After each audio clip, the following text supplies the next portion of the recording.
Good day everyone, I'm RJ Carlas and today I will demonstrate the login and registration system. And first of all, open muna natin yung SAMP and admin.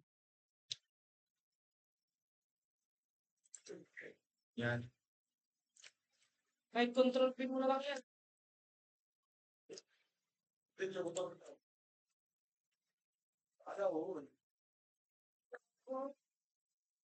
And maglalagay tayo dito ng full name. At sino nalagay nyo dyan guys?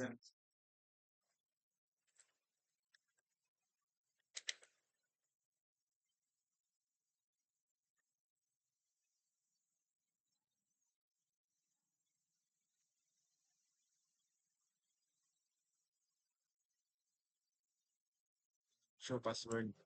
So, see, functional siya guys.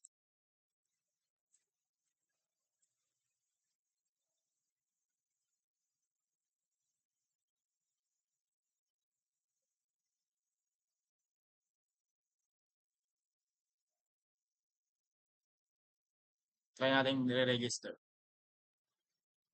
Oh, yan. Lagyan natin yung username na nilagay natin kanina.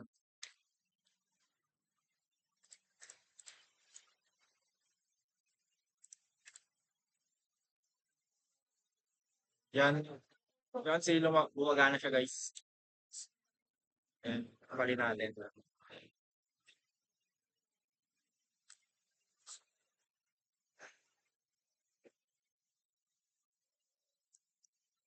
And yan na. Tapos na. Thank you.